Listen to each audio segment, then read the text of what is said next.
The Carp Anglers group is a not-for-profit organization.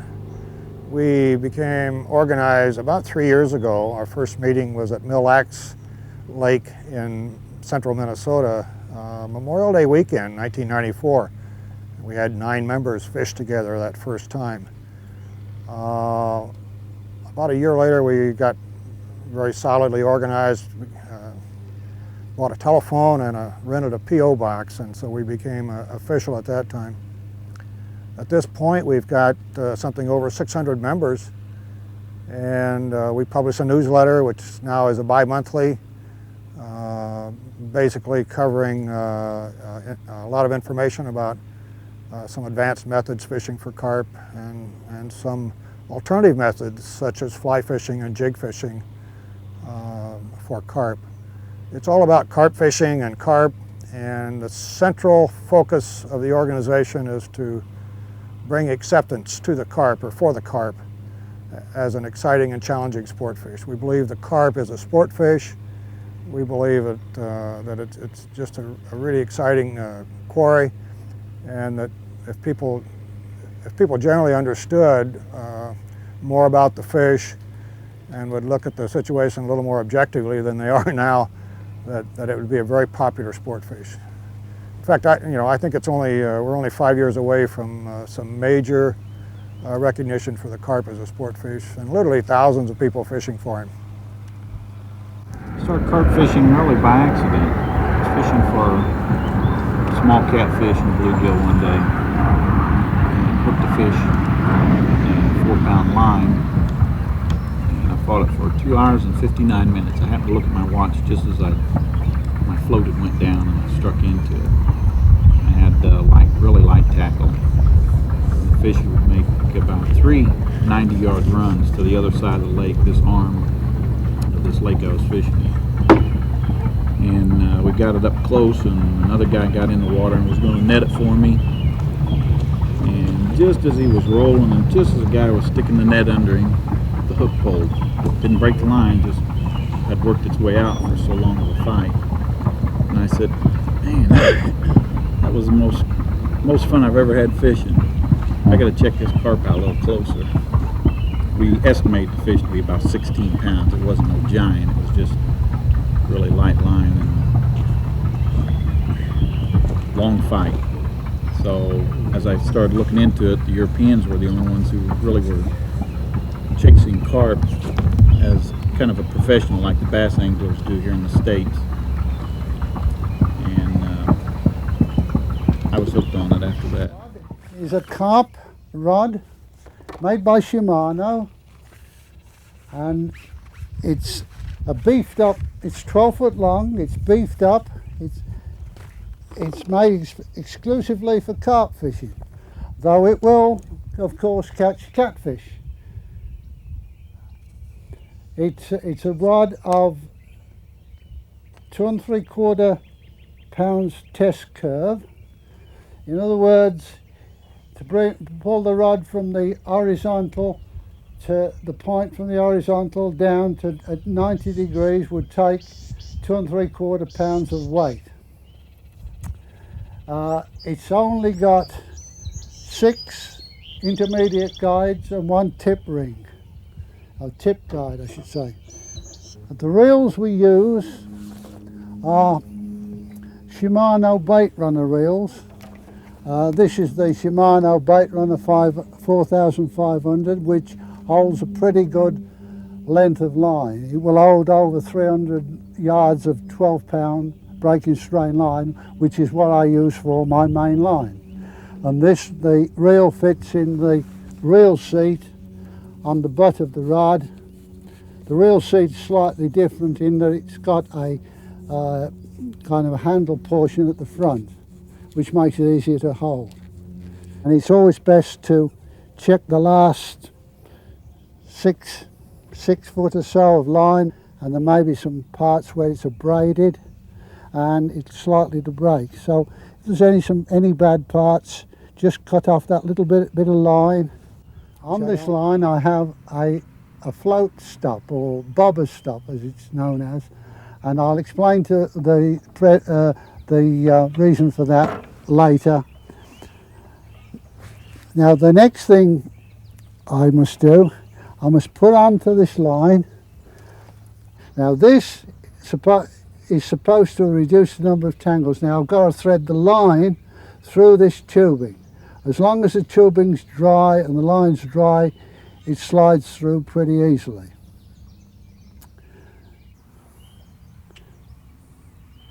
There we are. That's one. The next thing we need to do is to put a sinker on the line. Now I've got here a selection of various sinkers, different shapes and sorts, all for different reasons, all for different purposes, I should say. Some are from England. There's a kind of a torpedo shaped one there, which is supposed to be more streamlined. Importing them from abroad can be expensive, so what I've done, I've found that you can adapt ordinary egg sinkers, which you can buy from any tackle store, by opening the hole up in the centre of them and putting a piece of plastic tubing through them. Then I have two pieces of little pieces of rubber tubing, or it's neoprene, I think. First of all, you put one on the line, then you put the egg sinker on, then put the other piece of tubing on, short piece of tubing on the line.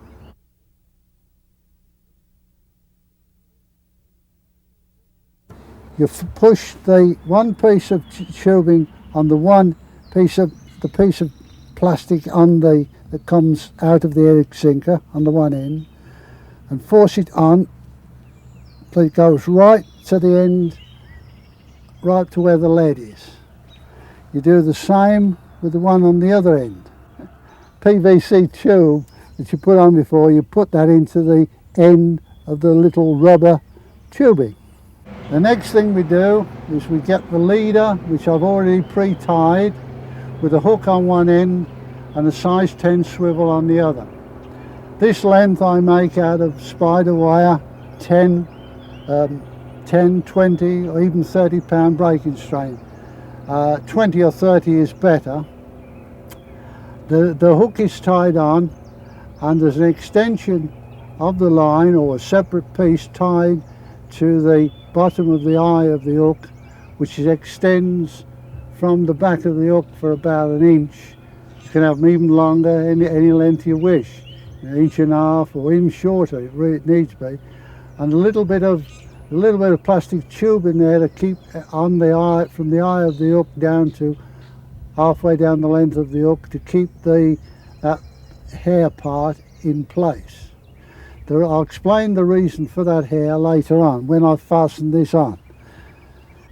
I tie the main line to the swivel using a Palomar nut. You can use other nuts, but I found that the Palomar is about the easiest to tie, and it does the trick. PVC tube, the sinker with the rubber tubes on it, slide that all down and push the swivel into the last rubber tubing so that it covers the center part of the swivel and just the end loop is sticking out. And you find the bobber stop on your line and slide it down until it comes in contact with your end of your PVA tubing, and that will hold the PVA tubing in place. And now we come to baiting the hook. Well, not so much baiting the hook as baiting the hair.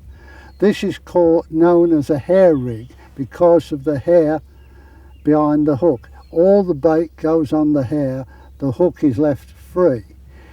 You can put bait on the hook. It doesn't mean to say you've got to use this method, but this method was developed back in the early 70s by a man in England by the name of Lenny Middleton. Carp were becoming harder to catch because they were becoming educated, having been caught so many times, that the man studied carp in an aquarium, and he found that carp actually suck up the bait. They kind of close their gills, open their mouth, and the whole lot goes rushing into their mouth. And I mean, he tried it out with first of all a hair from his own head, and he found that it worked. There was no drag. They couldn't sense any weight or anything, or weight of a hook. And then he went on from there to using Dacron, and now with spider wire we can actually use a part of that hook length or leader as the hair, which I've done here. Now to bait this, there is in the end of this hair a loop. Now the next thing we do, we have a baiting needle. It's just like an ordinary sewing needle in a little plastic handle, and it's got a little lip on it, like a crochet. I push the baiting needle through the grain of corn carefully, not to split it, and then I get another one, put that on, and I put the end of the baiting needle through the loop and hang it on the little notch and slide the 2 grains of corn down onto the hair.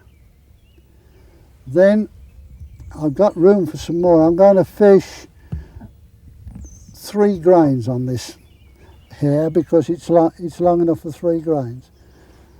And the final one, make sure the final one is a good grain of corn that isn't split. Get that one on. If I get that one on, same thing. Engage it in the loop, slide it down onto the hair. The next thing, we've got to secure that corn on that hair so it doesn't come off. So we can't just leave it like that, it'll just slide off. It's like little dumbbells. These have proved to be a good stop to hold them on, though you can use a little piece of thick nylon, a little piece of elastic band,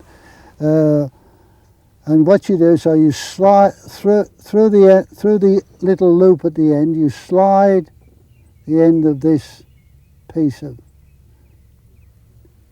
dumbbell, you slide it through, shove it past the first notch, and shove the corn up against it, and then just nip off. You can use a pair of clippers, just cut off the first segment. And there you have it. That's the rig. Now, let's go and see if we can catch some fish with it, and let's go and put it out with the other rods on my multiple rod stand or rod pod.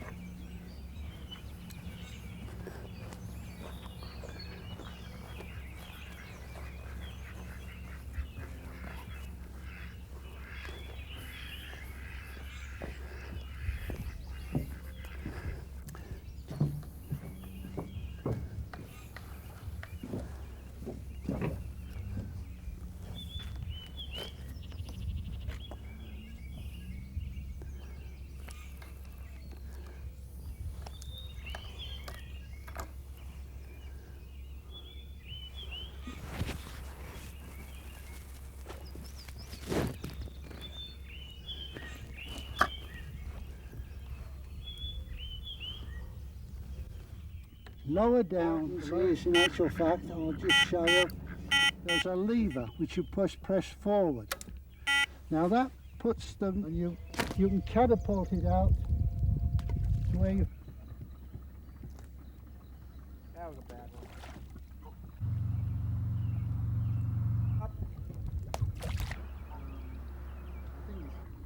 We got our warmies in the truck though.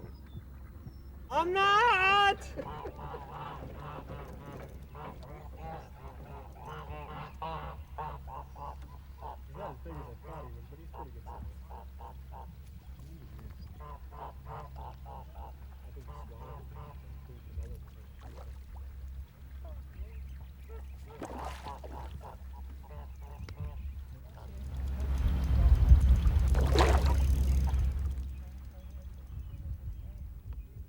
If you can climb around it.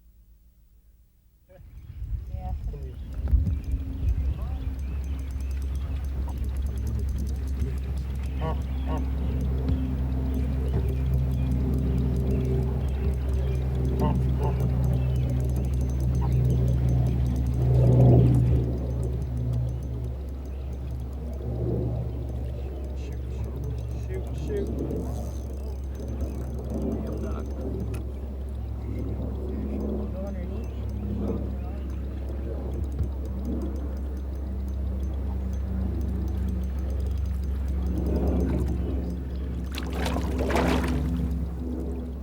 Nope, you don't have it. How does he feel? I'd say 10 at least. Yeah. That's the size of it.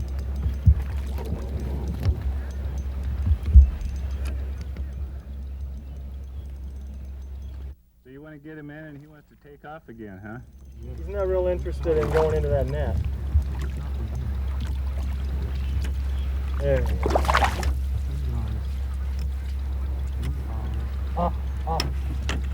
You got him. He's a 10-pounder. Readily.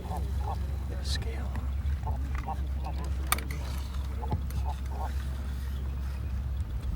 "25 inches.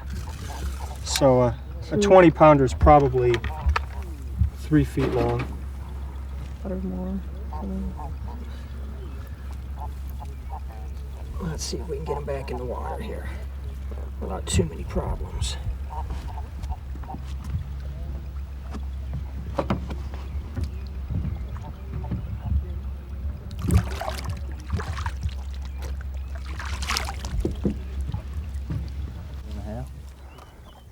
It's 20. It's 21. It's 21 pounds. A great fish. You were thinking under 20. Yeah, I was thinking But, about 18. But it's a beautiful fish. Now, before you began fishing for carp, would you think that's a beautiful fish? Oh yeah. 21. There he goes.